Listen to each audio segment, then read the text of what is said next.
Hello, this is Cory Hardrict. I'm an actor, and you are tuned in to According to Portia. Now we are here to talk about your newest film, Die Like a Man. And Yes. but I want to talk about your acting career, right? So it spans close to 2 decades.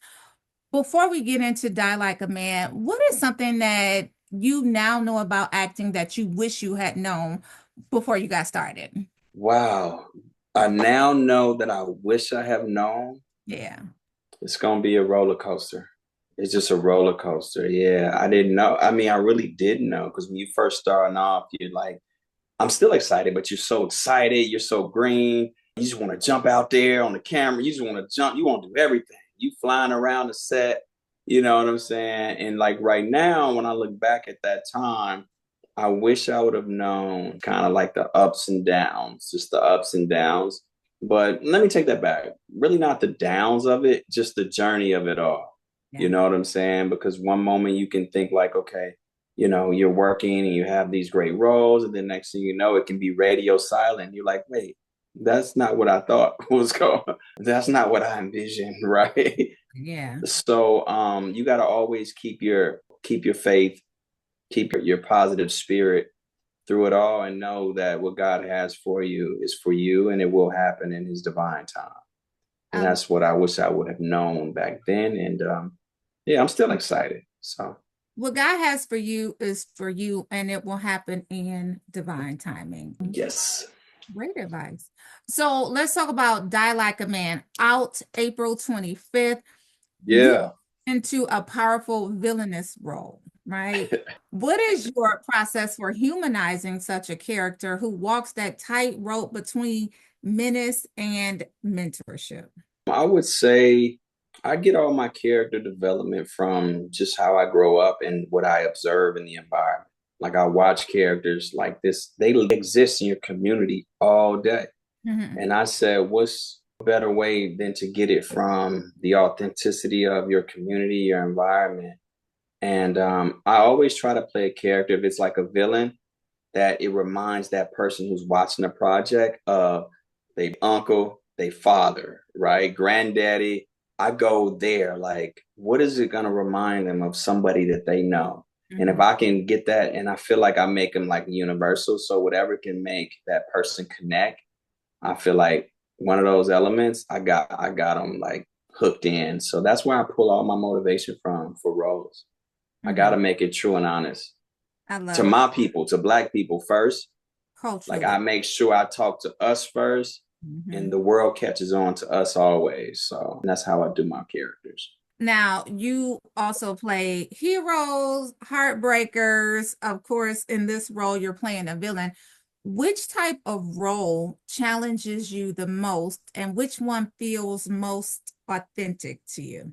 The challenging would be, I would say I've done some action films like that. To me, that gives me a lot because I get the, show emotion, and it's an adrenaline rush when you have weapons, right? Like guns, and, you're sitting on tanks and you firing things. Like something about that makes me come alive as an actor, as an entertainer. And I love that adrenaline rush. But also I like the gangster roles too, because they're more like human.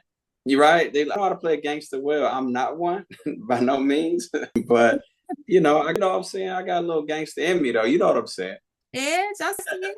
Now, speaking of playing the gangster, right? So this Yeah. film also tackles gentrification, of course, gang culture, and the shifting identity in LA neighborhoods. Why was it important for you to be a part of this story, telling this story? I've never been a part of an LA story, and I grew up watching LA movies in the '90s, like Boys in the Hood, The Menace to Societies, and those movies left an everlasting impact on me with my career and wanted me to act.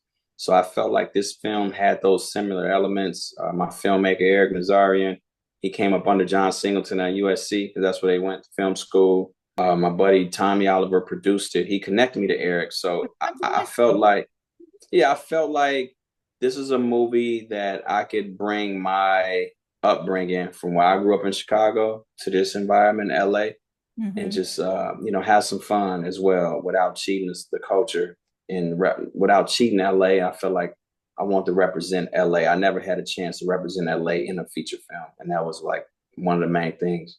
that I wanted to do. It was definitely captivating. I kept looking like, is he looking at? What happened? Wait, No, I made what happened? What I do now? you were dead. You were spot on when you were playing the character, and it was almost like you were just embodying that character and that father figure, right? So, but it was also emotional. Talk about the emotional weight of playing that father figure that's caught between survival and redemption. Well, I am a father. I just clearly I channeled it in different ways, but it's still the advice is still there. Even though it's misguided in the movie, I give life lessons and advice to my son. So it was kind of like that element was there.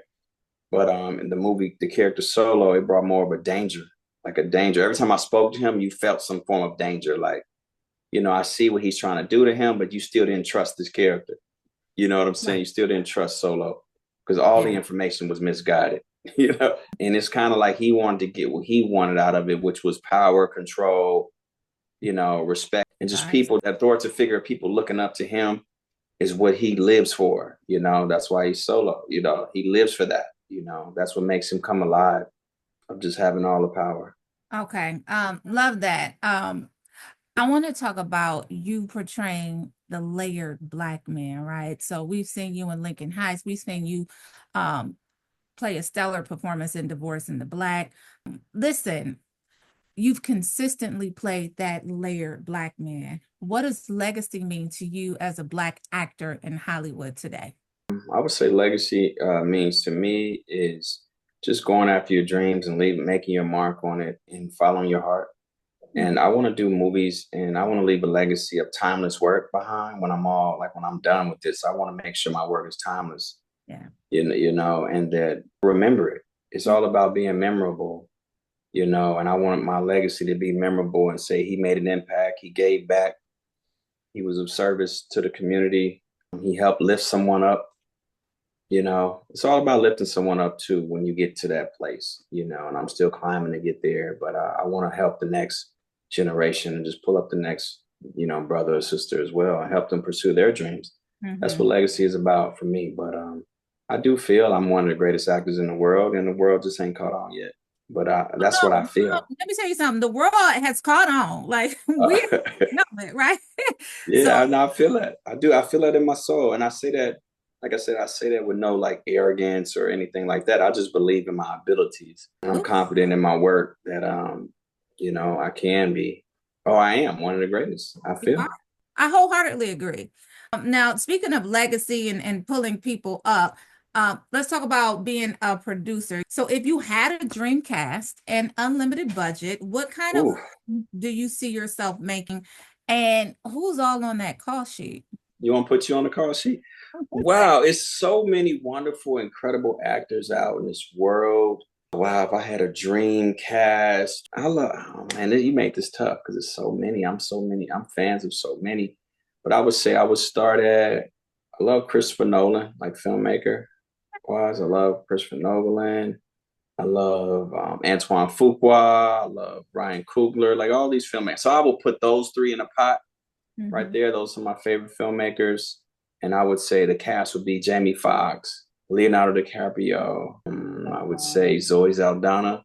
Okay, I of would throw myself in there somewhere. course, because Yeah, I would throw myself in there somewhere. I gotta put Michael B. Jordan. I love Mike and everything he's doing. Who else? There's so many. lady. Let's think about leading lady. I love Nicole Bahari. She's amazing. Okay, Am I running? Let's go with Viola Davis. because Because Viola Davis. Who else? I got one more. Daniel Day Lewis. okay. I Yeah, love it. We can wait to see that film. yeah, All-star cast, producers, yourself included. yeah, We yeah, love that. yeah, Um, Now going back to Die Like a Man before we close this out, yeah. your character Solo is complex, right? He's a little scary too. But Scary, what right? he is scary. But what would be like the perfect theme song and or anthem for your character? Oh, I left out Denzel Washington. Did I leave out Denzel Washington, Jamie Foxx? We heard Denzel. We know what Denzel about. Exactly. Uh, say that again. What? So say that again. I'm Yeah, so so sorry. what song would be the perfect anthem for Solo in your recent film, Die Like a Man? Well, the perfect song. Yeah, the perfect. Wow. Why am I going blank right now? Perfect anthem. It can be an older song too. Be any song you want it to be. I would go with DMX. Remember that song? Then X gonna give it to you. He come out. See? It's gonna give it to you. Right? Remember that? Yeah, that's definitely. Oh, like something about that. Yeah. I like that song. That It's song. I That love song. it. Yeah. That Okay, feels like solo character. it Like does. Yeah. solo gonna get. Yeah, I feel like he'd come out with that on. Yeah, he'd come out with that. If you could describe Solo in a few words, what would you say about him? Because I mean, we've already said that, he's complex, he a little scary, but how would you describe your character Solo? A hurt man. I would say a man is hurting. A lot of guys who project that violence and that type of masculinity that's toxic is usually comes from hurt and pain. He's in a lot of pain and he has to project the other things to feel like a real man. I feel like the man that he probably isn't, you know what I'm saying? Or that he wish he was. Yeah. Okay, and this is Die Like a Man out April 25th. Yeah. What one thing that Apple TV. Apple TV, what is Yes. one thing that you want audience members to take away from this film?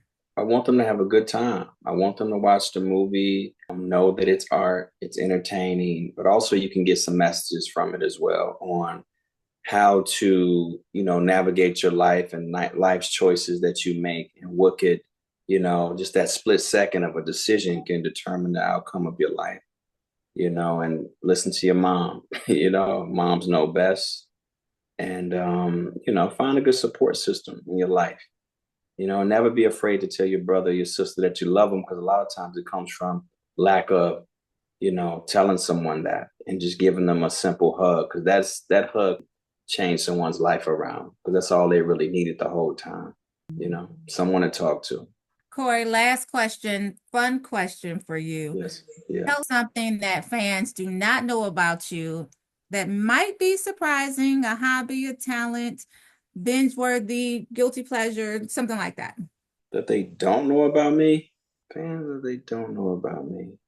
I would say I'm funny. I'm really, really funny. I got like good jokes. My jokes are real and they so funny and they just like they snappy. They'll come and they be like, wait, I didn't know he was funny. But yeah, I can have people laughing all day with my jokes, though. I have a sense of humor. They Give us, don't see that sometimes the character because they think you are the character. yeah. But I'm just like, Yes. I'm really just introverted, shy dude. But I got some jokes as well. I got jokes though. Give us one. Give us your best shot. Give us I your mean, not like jokes like that. Like I make people laugh. I do stuff and love we got it. to be having a conversation and someone will come up and I'm like that. But Give maybe one day, yeah, I see you and we have jokes and conversation and jokes and I come up with some jokes, make Okay, you laugh. Honey Man. So tell us, where can we follow you, and stay tuned to your journey and all of the amazing, incredible things that you are doing. Yes, you can follow me on Instagram at Cory Hardrict. Also, I'm on Twitter as well. And yeah, Hardcore Films, a company I just started. So be on the lookout for that in the future with some cool, exciting projects coming up this year and next year.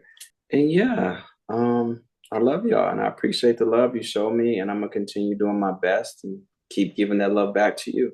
Now, before we get out of here, I asked you who would be on that little call sheet, and you failed to mention Portia Monique. So we got to work on that. We got to work. Okay, Portia Monique is on that call sheet. With y'all gonna have a scene. You and Denzel Washington gonna have a scene together. I love it. You and Denzel Washington. He's speaking that into existence. Come on now. Cory, thank you so much for your time today. We appreciate you. We will be watching Die Like a Man, Apple TV, April 25th. Thank you, Portia. I appreciate you. Thank you. Take care. Yeah, you too. All right. Bye.